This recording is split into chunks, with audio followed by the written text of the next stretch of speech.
RSS यानी राष्ट्रीय स्वयंसेवक संघ, ये नाम सुनते ही आपके मन में क्या विचार आते हैं? एंटी मुस्लिम, कम्युनल, हिंदू राष्ट्र, कट्टरपंथी, दंगे फसाद। अखबारों और न्यूज चैनल्स ने बरसों से जो झूठ हमें बेचा है और हमने खरीदा है, उसकी छवियां अगर आपकी सोच को गुमराह कर रही हैं तो इसमें आपका कोई दोष नहीं है। सच कहूं तो गुमराह होना गलत नहीं है, गुमराह होते रहना गलत है। मैं इस वीडियो में कोशिश करूंगा कि लॉजिकल माइंड और रैशनल अप्रोच के साथ आपको आरएसएस की वो तस्वीर दिखा पाऊं जो मैंने अपनी आंखों से देखी है। शर्त बस एक है, ये वीडियो कॉलोनाइज्ड माइंड के साथ नहीं, फ्री थिंकिंग के साथ देखिएगा। नमस्कार, मैं हूं मनोज मुंतशिर शुक्ला। सबसे पहले एक डिस्क्लेमर, मैं किसी भी राजनीतिक या सांस्कृतिक संगठन का सदस्य नहीं हूं। किसी पॉलिटिकल पार्टी से मेरा कोई ऑफिशियल कनेक्शन नहीं है।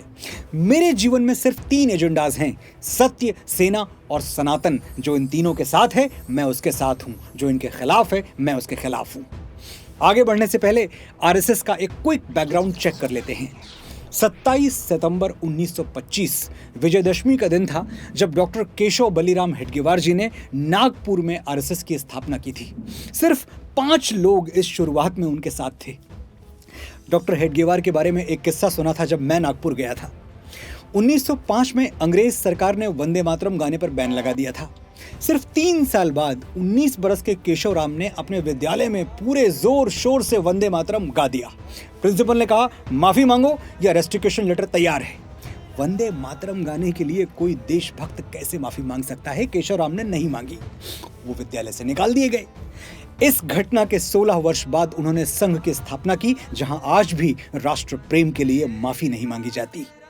55,000 शाखाओं वाला संघ आज भारत ही नहीं, दुनिया की सबसे बड़ी वॉलंटरी ऑर्गेनाइजेशन है। आप इसे एनजीओ भी कह सकते हैं। आरएसएस का फुटप्रिंट आज दुनिया के 80 से ज्यादा देशों में है और करोड़ों लोग इसके सदस्य हैं। मैं फिर से याद दिला दूं, डॉक्टर हेडगेवार ने सिर्फ 5 लोगों के साथ संघ का शुभारंभ किया था। अगले साल 2025 में संघ अपने 100 साल पूरे कर लेगा। बड़े ड्रामेटिक रहे ये 100 साल, हजारों आरोपों से भरे और घिरे हुए। कभी संघ को कम्युनल कहा गया तो कभी तिरंगे और संविधान का अपमान करने वाला एक राइट विंग ऑर्गेनाइजेशन बताया गया। कुछ लोग संघ को मुस्लिम विरोधी मानते हैं तो कुछ भारत विरोधी। कितना सच है इन आरोपों में, आइए एक एक करके समझते हैं। अगस्त 1947 अंग्रेज भारत छोड़कर जा चुके थे, लेकिन दादरा नगर हवेली और गोवा अब भी पुर्तगालियों के कब्जे में थे।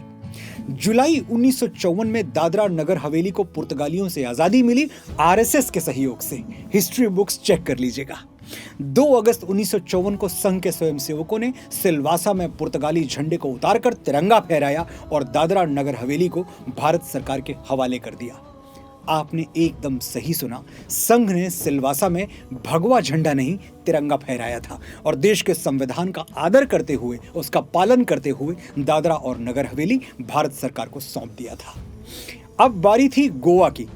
नेहरू सरकार ने गोवा की आजादी के लिए मिलिट्री ऑपरेशन करने से इनकार कर दिया था। आरएसएस की फिलॉसफी एकदम क्लियर थी, जब तक भारत की धरती पर कोई भी विदेशी रूल कर रहा है, हमारी आजादी खंडित है, इनकम्प्लीट है, अधूरी है। और इसीलिए 1961 में जगन्नाथ राव जोशी की लीडरशिप में हजारों स्वयंसेवक गोवा पहुंच गए। इधर स्वयंसेवकों ने आंदोलन शुरू किया, उधर पुर्तगाली सरकार ने गिरफ्तारियां शुरू कर दी। जगन्नाथ राव जोशी सहित सैकड़ों संघ कार्यकर्ताओं को 10-10 साल की सजा सुनाई गई। सरकार जितने स्वयंसेवकों को जेल भेजती, उससे ज्यादा अगले दिन आंदोलन में शामिल हो जाते। सिचुएशन कॉम्प्लिकेटेड से क्रिटिकल की ओर बढ़ती जा रही थी। ऐसे में भारत सरकार ने गोवा में सैन्य कार्रवाई की और आरएसएस के सहयोग से 1961 में गोवा को पुर्तगालियों से आजाद करवा लिया गया। अगर आरएसएस ने पहल नहीं की होती तो शायद आज गोवा या दादरा और नगर हवेली जाने के लिए हम वीजा लगवा रहे होते।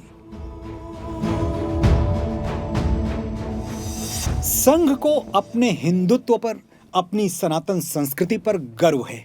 ये लेबल उन्होंने कभी छुपाया नहीं, लेकिन ऐसा भी नहीं है कि ये लेबल संघ अपने माथे पर चिपका के घूमता है। गर्व से खुद को हिंदू कहने का अर्थ इस्लाम या किसी और रिलीजन, कम्युनिटी या एथनिसिटी को छोटा बताना या उसका विरोध करना कैसे हो गया? हम जिस देश, वंश, धर्म में जन्म लेते हैं उस पर गौरव होना नेचुरल है।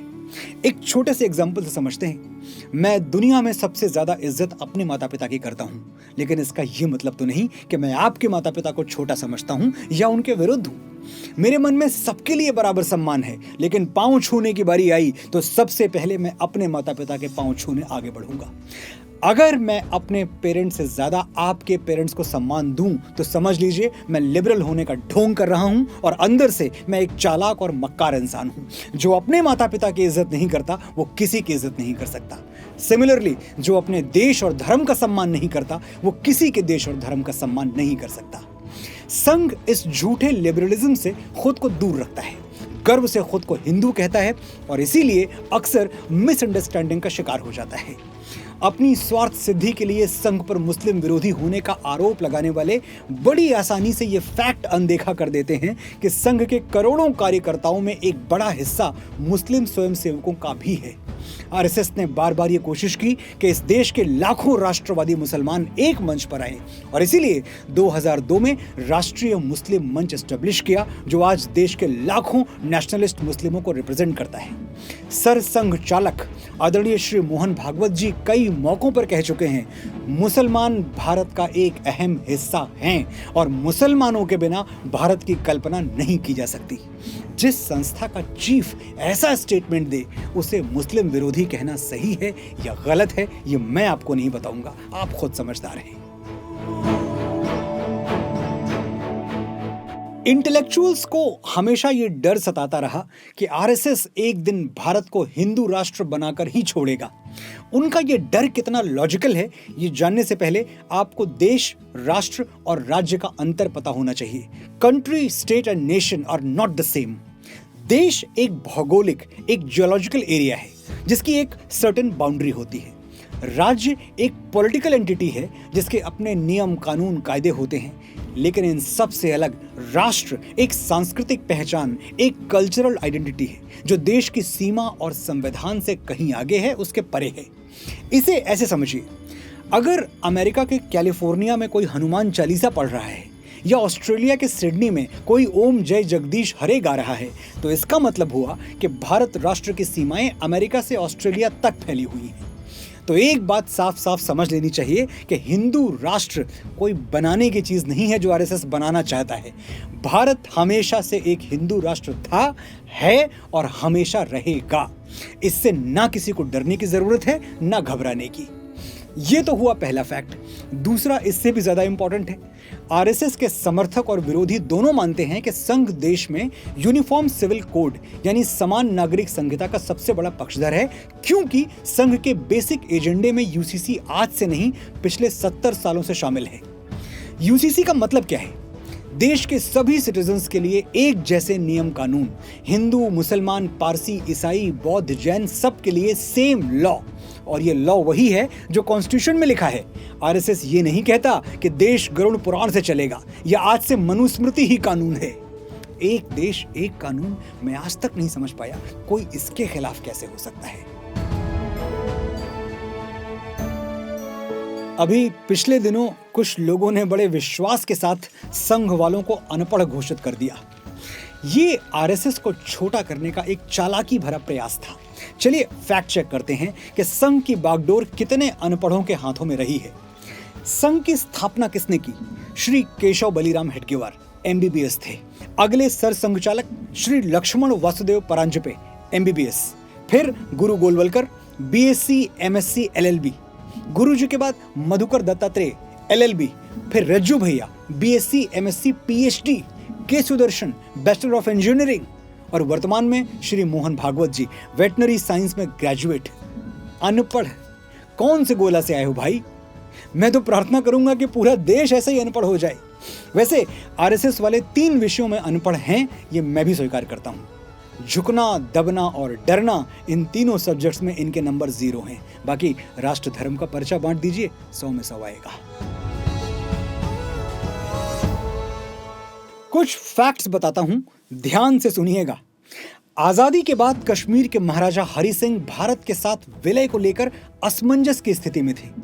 इधर हमारी सरकार भी हाथ पे हाथ धरे बैठी थी।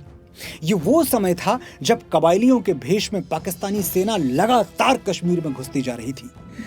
सरदार पटेल कितने बड़े विजनरी थे ये आप मेरे बताने से तो जानेंगे नहीं, it's an open secret.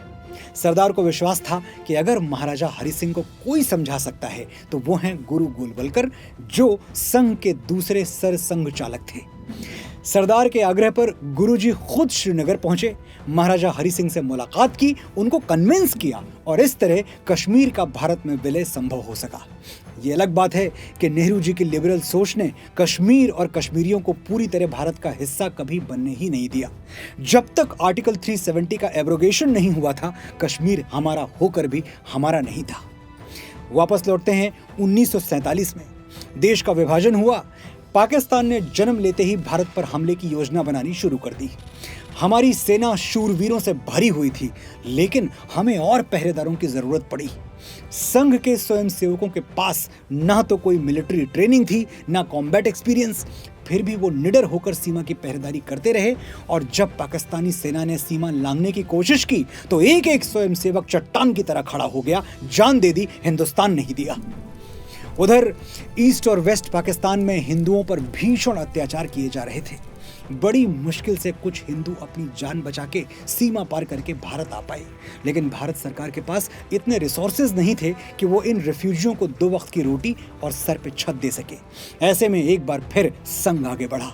RSS ने 3000 से ज्यादा राहत शिविर लगाए, बंटवारे से दरबदर हिंदुओं को सर पे छत दी, थाली में रोटी दी और बीमारों की हथेली पर दवाएं रखी। ये काम सरकार के थे, लेकिन आरएसएस ने मानवता की सेवा करने के लिए कभी सरकार का इंतजार नहीं किया। 47 से आगे बढ़ते हैं 62 की ओर। इंडो चाइना वॉर, वही युद्ध जिसमें हमारे देश की वामपंथी पार्टियां विभीषण बन गई थी। भारत में रह के, भारत का खा के चाइना का सपोर्ट कर रही थी, उनको चीयर अप कर रही थी। वैसे ये आदत आज तक नहीं बदली है, लेकिन अब फर्क नहीं पड़ता। एक स्टेट तक सिमट के रह गए हैं, थोड़े दिनों में वहां भी नहीं रहेंगे। Moving on to 1962, Indo China war. थोड़ा सा रिसर्च कीजिए, आपको ऐसी कई स्टोरीज मिल जाएंगी जहां सीमा पर डटे सैनिकों की सेवा में स्वयं सेवकों ने अपनी जान लगा दी। बर्फीली चोटियों पर जहां ऑक्सीजन पहुंचना मुश्किल था, वहां खाने पीने की चीजें पहुंचाई, घायल सैनिकों का इलाज किया और वीरगति प्राप्त मां भारती के सपूतों का अंतिम संस्कार पूरे सम्मान के साथ करवाया। प्रधानमंत्री श्री जवाहरलाल नेहरू आरएसएस की इस निस्वार्थ सेवा से प्रभावित हुए बिना रह नहीं पाए। 1963 के रिपब्लिक डे सेलिब्रेशन में उन्होंने आरएसएस को पूरे सम्मान के साथ इनवाइट किया। इतिहास में पहली बार 3500 स्वयंसेवकों ने राजपथ पर कदम ताल करके पूरे देश को एकता, अखंडता और देश पहले का संदेश दिया। ऐ भारत माँ, तेरी माटी तेरा आदेश पहले, दुनिया के सारे सुख पीछे हैं, मेरा देश पहले। 1965 में भारत पाकिस्तान के बीच एक और युद्ध छिड़ चुका था। देश में सैनिकों की कमी थी, इसलिए प्रधानमंत्री लाल बहादुर शास्त्री ने दिल्ली पुलिस के जवानों को सीमा पर भेजने का निर्णय लिया। इस दौरान दिल्ली का पूरा ट्रैफिक कंट्रोल स्वयंसेवकों ने संभाला था। युद्ध के दौरान कश्मीर की हवाई पट्टियों पर जमी बर्फ को हटाने में भी स्वयंसेवकों ने दिन रात पसीना बहाया था। परिणाम, शास्त्री जी के नेतृत्व में भारत एक बार फिर विजयी हुआ। 1984 प्रधानमंत्री श्रीमती इंदिरा गांधी जी की निर्मम हत्या हुई और इसके बाद पूरा भारत सिख विरोधी दंगों की आग में जलने लगा। 84 के दंगों में स्वयंसेवकों ने हमारे निर्दोष सिख भाइयों बहनों को अपने घरों में शरण देकर उनकी जान बचाई। इमरजेंसी के दिनों में डेमोक्रेसी को बचाने के लिए सड़कों पर आरएसएस उतरा। जमींदारी प्रथा को एबॉलिश करने के लिए आंदोलन आरएसएस ने किए। भारतीय सैनिकों के लिए ब्लड डोनेशन कैंप्स आरएसएस ने लगाए। Orissa cyclone, Bhopal gas tragedy, Uttarakhand की बाढ़, गुजरात, नेपाल, श्रीलंका, इंडोनेशिया में आए भीषण भूकंप, इन सब आपदाओं में रिलीफ और सेफ्टी मिशंस में सबसे आगे आरएसएस रहा। संघ की इन सेवाओं को राष्ट्र हित माना जाए या नकार दिया जाए, इसका फैसला मैं आपके विवेक पर छोड़ता हूं। लेकिन किसी भी निर्णय पर पहुंचने से पहले आरएसएस का बेसिक प्रिंसिपल जान लीजिए। जाति, पंथ, प्रांत या भाषा से बहुत दूर, राष्ट्र प्रथम। संघ का अभिमान, संघ की शक्ति कोई एक व्यक्ति नहीं, बल्कि हम 140 करोड़ भारतीय हैं। ध्यान रहे, 140 करोड़, सिर्फ 100 करोड़ नहीं। आपने बड़े धैर्य से सुना, बड़े ध्यान से सुना। आपका आभार।